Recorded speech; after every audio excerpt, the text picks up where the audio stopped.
राष्ट्रीय स्वयंसेवक संघ के प्रमुख मोहन भागवत ने मणिपुर दौरे के दौरान बयान देते हुए राजनीति के माहौल को फिर से गर्म कर दिया।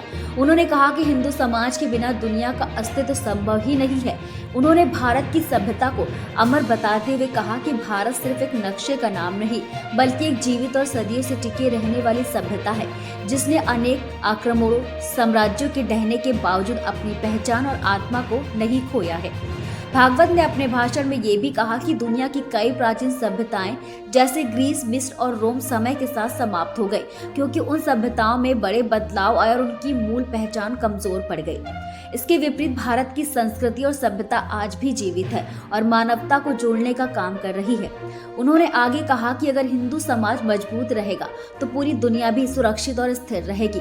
भागवत ने यह भी बताया कि भारत की प्राचीन सीमाएं कभी निश्चित नहीं थी, बल्कि महाभारत, रामायण और कालिदास की रचनाओं में उस समय के भारत का विस्तार मणिपुर से लेकर अफगानिस्तान तक था। उन्होंने आधुनिक राजनीति पर भी टिप्पणी की, कहा कि 1945 के बाद विश्व का राजनीतिक ढांचा बदल गया है, नए राष्ट्र बने, लेकिन भारत की मूल पहचान और संस्कृति इससे प्रभावित नहीं हुई।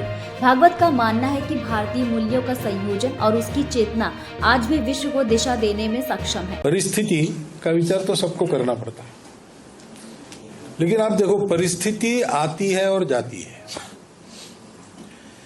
देखो दुनिया में सब देशों पर तरह तरह की परिस्थिति आई गई, कुछ देश उसमें समाप्त हो गए। यूनान, मिस्र, रोमा सब मिट गए जहां से। कुछ बात है कि हस्ती मिटती नहीं हमारी।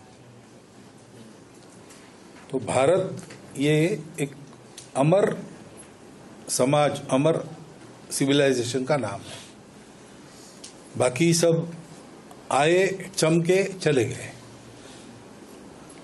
लेकिन इन सब के उदय और अस्त हम नहीं देखे और हम अभी भी है और रहेंगे, क्योंकि एक बेसिक नेटवर्क ऐसा हमने बनाया है अपने समाज का। उसके चलते हिंदू समाज रहेगा। हिंदू नहीं रहेगा तो दुनिया नहीं रहेगी, क्योंकि ये जो धर्म नाम की चीज है जिसका मैंने उल्लेख किया, समय समय पर उसको जीकर दुनिया को देना ये हिंदू समाज ही करेगा। उसका ये ईश्वर प्रदत्त कर्तव्य है। राजनीति हो या क्रिकेट, देश विदेश की ब्रेकिंग हो या आपके मोहल्ले की बड़ी खबर, सब मिलेगा एक ही ऐप में, सबसे तेज और भरोसेमंद। अभी डाउनलोड करें दैनिक भास्कर डिजिटल।